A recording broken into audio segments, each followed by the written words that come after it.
네, 안녕하세요. 임기당입니다. 네, 오늘 하루도 여러분들 삶 속에 즐겁고 행복한 일만 있기를 바랍니다. 오늘은 세계적인 이슈죠. 우리 탈레반, 그리고 이제 여성 탄압에 대한 이야기를 좀 해보려고 합니다. 탈레반은 왜 그렇게 여성을 탄압할까요? 탈레반이 여성을 탄압하는 어찌보면 근본적인 이유겠죠. 그들이 가지고 있는 사상, 좀 더 나아가서는 이슬람 신앙, 그리고 그들의 경전인 꾸란에 대한 이야기를 좀 해보려고 합니다. 자, 먼저 그 탈레반의 그 이슬람 신앙 혹은 사상을 보면은 탈레반은요, 대체적으로 파슈툰족이 상당수 차지하고 있고 이슬람 이전부터 있어왔던 파슈툰족 전통교리인 파슈툰 왈리와 자기들이 해석한 이슬람 율법을 사상적으로 기반으로 삼는다고 합니다. 초기 탈레반은 비교적 상식적인 이슬람 율법 적용과 엄격한 규율, 뭐 이제 좀 보수적이고 엄격한 이제 그런 성향으로 이제만 봤죠. 그래서 이제 초기에는 아프가니스탄의 여러 이제 좀 지지층을 이제 가질 수가 있었다고 합니다. 그러나 이제 아프가니스탄 국토의 상당 지역을 점령하면서부터 빠르게 변해갔고 순식간에 반인류적인 집단으로 이제 돌변하게 되었다라고 이제 이야기들을 하고 있습니다. 탈레반의 이슬람 신앙은요, 공식적으로는 이슬람 순니파 하나피파에 속하지만 실질적으로는 사이비 종교 같다라고 이제 보는 사람들도 적지 않습니다. 한 가지 예를 들자면 하나피파는요, 그 하나피파의 기원이 되는 아부 하나피파부터 여성 환자가 남성 의사에게 진료받는 중 신체 일부를 노출해도 상관없다라는 율법을 이제 해석을 내렸음에도 이 탈레반은요, 여성은 의사가 되어서도 안 되고 남성 의사에게 진료를 받아서도 안 된다. 그럼 이건 말이 안 되잖아요. 여성 의사도 없고 그렇다고 남성 의사에게 진료를 받으면 안 된다. 그럼 이제 한마디로 진료받지 말란 얘기죠. 자, 여기 탈레반은 이슬람 원리주의를 믿고 있고요. 무력을 사용해서 극단적인 신정일치 종교 사회를 창조하려는 목표를 가지고 있습니다. 굉장히 위험하죠. 그러니까 한마디로 이 탈레반이 가지고 있는 이슬람의 사상이 건전하고 좋다. 생명을 살리고 생명을 보호하는 그런 좋다라고 하면 신정일치 굉장히 좋죠. 하지만 잘못된 사상, 잘못된 가치관, 왜곡된 신앙을 가지고 그 신정일치를 이룬다? 그건 여러분들 정말 위험한 그런 일들 중에 하나라고 볼 수가 있을 것 같습니다. 그러니까 여러분 탈레반은요, 그들이 믿는 경전 꾸란을 현실 정치에 적용한다면서도 막상 꾸란의 뜻 자체를 비윤리적으로 써먹고 온갖 비도덕적이고 비인간적인 만행을 입삼고 있다라고 보시면 될 것 같습니다. 하지만 여러분 제가 앞으로도 얘기하겠지만 이제 이슬람 자체가 사상 자체가 남성 우월주의 사상이 굉장히 강하기 때문에 그 기반을 두고 있다고 보시면 될 것 같아요. 자, 그러면 여러분들 이슬람 또 그들의 경전 꾸란에서 말하는 여성상에 대해서 좀 이야기하겠습니다. 오늘의 핵심입니다. 오늘의 내용의 핵심인데 먼저 이제 이슬람은 종교적인 임무와 수행에서 남녀의 평등을 규정하고 있고요. 결혼, 이혼, 상속권 그리고 재산권 문제에서도 여성의 권리를 보장하고 있지만 솔직히 남성에 비할 것은 안 됩니다. 그리고 여러분들 지금 현재 정세적으로 보수적인 이슬람 왕정 국가인 사우디아라비아도 변화하고 있다고 하고 있습니다. 하지만 여러분들 국제 정세 그리고 이번에 탈레반만 보더라도 뼛속같이 이슬람 사상, 이제 꾸란 경전을 신봉하는 그들은 남성 우월주의에 물들어 있기 때문에 과연 일이 변할까라는 그런 의구심도 좀 들고요. 또한 여러분들 현재 정치, 경제, 교육 등 모든 분야에서 거의 대부분이 남성 위주로 돌아가고 있는데 여성의 입장에서의 정책이나 변화가 나와봤자 한계가 있지 않을까라는 생각도 들고요. 이슬람 사상 그리고 그들이 믿는 꾸란 안에서 여성은 항상 약자이고 착취의 대상이고 인권의 어두운 자리인 것 같다라는 그런 생각을 갖게 됩니다. 그런 여러분들 이슬람 그리고 그들의 경전 꾸란 속에서 남성 우월 사상이 어떻게 들어가 있는지 보도록 하겠습니다. 첫 번째 여러분들 남성은 여성의 보호자라는 그런 이제 내용인데요. 꾸란 4장 34절이라고 해야 될까요? 보면 그랬어요. 남성은 여성의 보호자라. 이는 알라께서 여성들보다 강한 힘을 주었기 때문이라. 남성은 여성을 그들의 모든 수단으로서 부양하나니 건전한 여성은 헌신적으로 남성을 따를 것이며 여기서 보면 이제 내용 그렇죠. 여성은 항상 약자이고 남성은 그 약자인 여성을 보호해야 된다. 그런데 남성의 보호를 받는 여성은 남성에게 헌신적으로 따라야 된다. 라는 것을 이야기하고요. 다음으로 이제 꾸란 2장 228절 보면은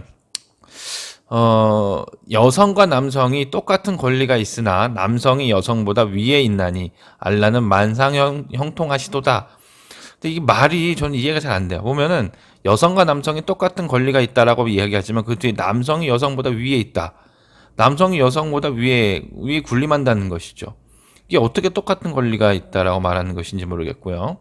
그 다음에 이제 꾸란 4장 11절에 보면 남자에게는 여자의 2배에 달하는 몫이 차려지느니라.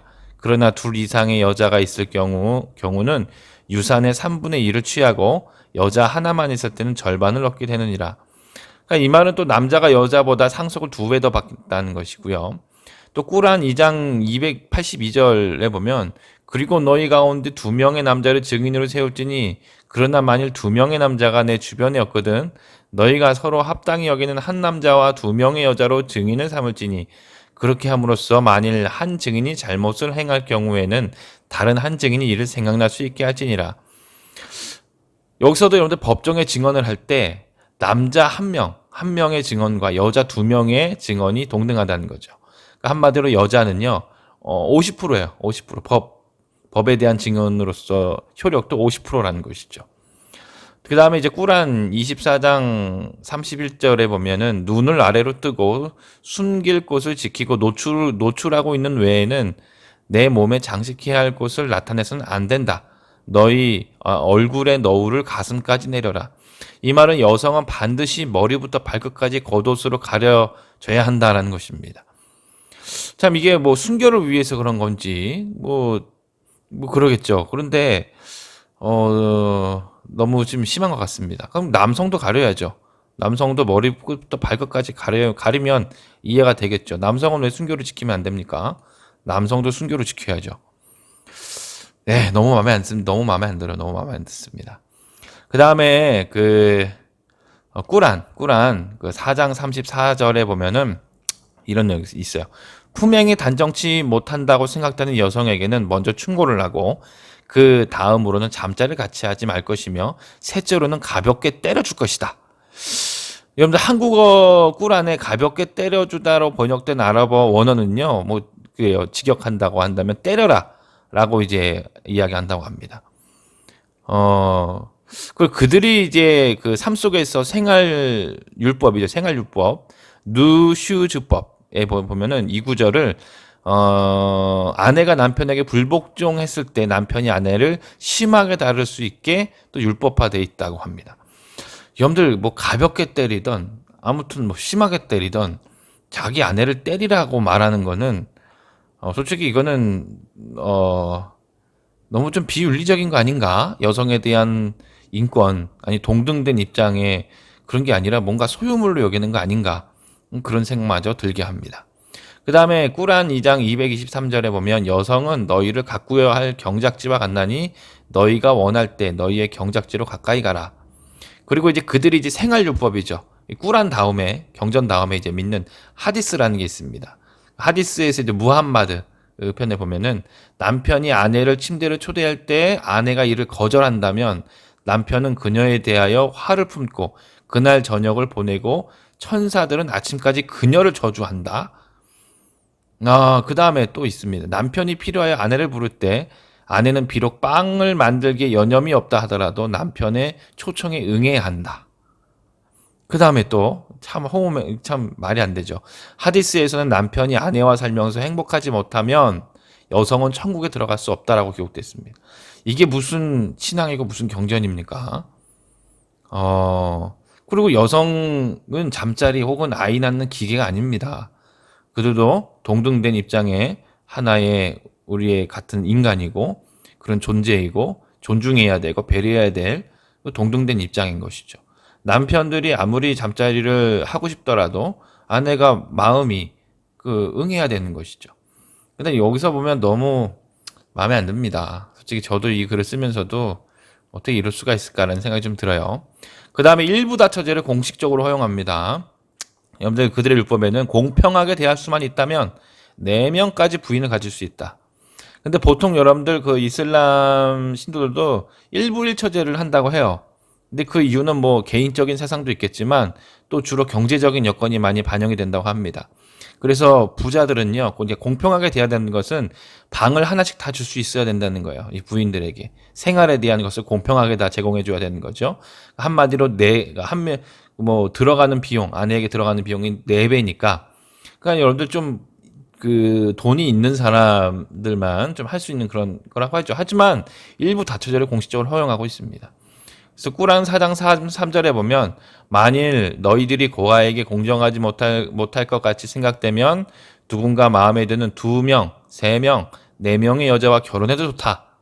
라는 것입니다. 그리고 이제 그들이 이제 꾸란에서 말하는 그 낙원, 천국 사상이죠. 근데 이거는 여러분들 이슬람 극단주의자들이 폭탄 테러하는 것도 많이 연관이 있다고 합니다. 결국에는 이들이 폭탄 테러하면서 아니면 자기 생명을 버리면서까지도 그렇게 하는 이유가 결국에는 그들의 신앙이죠. 죽고 난 다음에 그들이 가는 낙원에 대한 소망이 있기 때문이거든요. 굉장히 중요한 거예요. 자, 보면 그랬습니다. 꾸란 그 44장 51절에 54절에 보면 보라 자신들의 의무를 지키는 자들은 안전한 곳에 있게 되나니 낙원과 샘물이 있는 곳이라 섬세한 실크와 비단 옷을 걸치고 서로의 얼굴을 마주보게 되리라. 그렇듯 은혜를 베풀고 안락해서 그들을 아름답고 눈이 큰 배우자들과 결혼시켜 줄 것이다. 그 다음에 또 꾸란 55장 56절부터 보면 그래요. 그 안에는 눈을 다소곳이 내리깔고 있는 정숙한 여인들로 어떤 인간과 영마도 접촉하여 보지 못한 배우자가 기다리고 있노라. 그 여인들은 마치 루비아 같이 사랑스럽고 산호같이 아름답도다. 또 꾸란 55장 70절 이후로 보면 정숙하고 아름다운 선녀들이 있노라. 크고 검은 눈을 가졌으며 정자에 앉아 있노라. 자, 여기서 보면 그 남성들이 낙원, 그들이 만 천국에 가면 정말 아름다운 여인들을 얻게 된다는 겁니다. 많이 얻게 된다는 것입니다. 그러니까 여러분들 천국에서도 이들이 말하는 낙원에서도 여성은 상품화가 되어 있는 거야. 그냥 상품이에요, 상품. 여러분들 왜 탈레반이 그렇게 여성을 비하하고 탄압하고 이렇게 괴롭힐까? 그들이 가지고 있는 이슬람의 사상, 그들이 보는 경전에 그걸 기초를 하고 있는데 그냥 일반적인 이슬람 국가 그리고 건전한 이슬람 그런 신앙을 가진 자들과 다르게 이 탈레반은요 아주 극단주의적이고 도를 지나치게 자의적인 해석이 있다라고 볼 수가 있는 것 같습니다. 정말 여러분들 이런 무리들이 한 나라를 점령했다는 것은 굉장히 그 슬픈 일이고 그리고 고통스러운 일이고 그 아프가니스탄에 있는 그 여성들에 대한 정말 우리가 안타까움과 슬픔을 좀 가져야 될 것 같습니다. 뿐만 여러분들 우리와 같은 똑같은 인간으로서 생명의 존중을 받고 정말 한 인간으로서 자기들이 부여받은 그런 재능, 능력을 마음껏 펼 수 있는 그런 세상이 왔으면 좋겠고요. 정말 여러 여성을 약자라고 아니면 이렇게 탄압하고 비윤리적으로 대하는 것이 그들의 신앙이라면 그것은 거짓된 신앙, 잘못된 신앙이고 여러분들 우리 탈레반 우리나라는 아니지만 그래도 여러분들 생각날 때마다 좀 잘 되기를 기원해 줬으면 좋겠고요. 정말 이런 어려움과 속박과 탄압 속에서 그 여성들이 잘 구출되고 또 자유를 누릴 수 있는 그런 시대가 빨리 올 수 있도록 간절한 마음으로 기대합니다. 오늘은 좀 이렇게 여러분들 밝은 이야기는 아니지만 우리가 꼭 알고 넘어가야 될 탈레반과 여성 탄압 그리고 이슬람과 꾸란 사상에 대해서 함께 나눠봤습니다. 오늘 하루도 행복하시고 구독과 좋아요를 꼭 부탁드립니다. 앞으로도 더 좋은 내용으로 여러분들에게 찾아가도록 노력하겠습니다. 오늘도 행복하세요.